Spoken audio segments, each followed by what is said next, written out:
So there's so many places to get leads, Tim. There are. Where are we? What are some effective strategies? Yeah, so there's two types of leads, buyers or sellers. Okay. And then the sweet spot, of course, which is a combination of both. Yes. A seller that needs to also buy. Yeah. Buyers are going to come as a result of listings, because that's where they want information more than anything. Buyers actually don't care about us as a real estate agent. Wait, what? We actually get in the way. I mean, realistically, if a buyer could cut us out of the transaction, most of the time they would, because they think that we're the keeper of the information. Well, that's changed dramatically. Yeah. Now that buyers have the same access virtually that we do as real estate professionals to properties that are for sale. So my philosophy is that you get sellers, you get listings, you get buyers. Buyers will show up. So the best source for buyer leads, in my opinion, is getting listings. The best source of listings, that can be 10 or 12 different ways to generate business, but I think it starts for most individuals as their database. There's, you hear it called sphere of influence, Yeah, center of people that know. influence, people that know you, trust you, and want to work with you, and then put a system in place so that you're touching them on a regular basis. Not physically. Not physically touch them regularly. Certainly not today. Physically touch them Maybe like anyway. a Facebook message or a call. We're going to drip. Wait, dripping? Yeah. It's going to be a phone call. It's going to be a text message. It's going to be face-to-face interaction, which is arguably lost in our tech world, of actual contact with that individual that already knows you, likes you, and trusts you, and yet may not think of you when they think of real estate. That makes sense. When a friend or family member lists a property and they choose to not use you and they're in your marketplace, it's not their fault. It's our fault for not reminding them that we're in the real estate business and articulating to them what we could do for them. Really great news about sellers is 2 out of 3 sellers interviewed 1 agent. So even if you suck, Wow. if you're first, you probably have that listing. And you probably have the opportunity to take that listing. So a source of business, a major source, is absolutely your cell phone.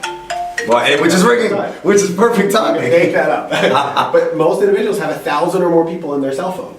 1,000 or more contacts. So people that are in your cell phone, 1,000 people, or now I'm just thinking even Facebook, if you have over 1,000 friends. You have plenty of people. You can reach out to them. Could reach out to individuals and let them know with your why. Why do you exist as a real estate professional? Tell that to them. And articulate that to them. And the how and the what show up. Yeah. As I happen to sell real estate to fulfill this mission I have in life. I happen to do this activity, and oh, by the way, I'm really good at it.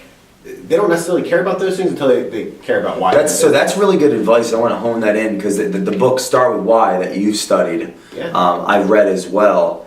When you're calling people, you know, the difference between what feels like a solicitation and what feels like our normal conversation is start with why is a normal conversation, like absolutely, versus well what you want from them. Right, like how great am I, and I'll talk about all the wonderful things I'm going to do for you is a turnoff versus why do they need to sell their house? Yeah. What's important to them?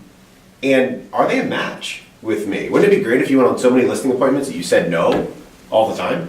Yeah. Said no to 5 of them, said no to 10 of them. The numbers that we see from professional real estate agents that are listing heavy over time is about a 75% conversion rate from the face-to-face interaction to actually listing their home. And I talked to somebody just like, well, I get 90%. 90% of the listing appointments I go on, I list the property.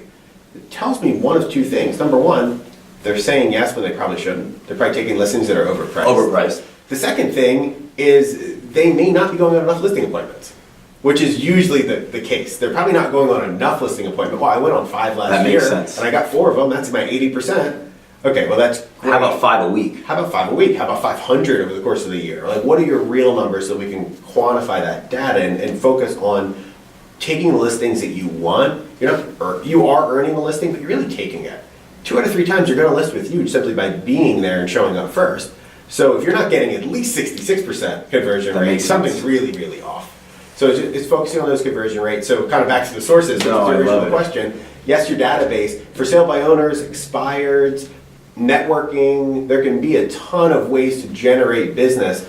However, nobody's ever just going to call you out of the blue and say, hey, Jay, I think I want to list my house with you, if they don't know your real estate. Don't be that secret agent. Absolutely, don't be a secret agent.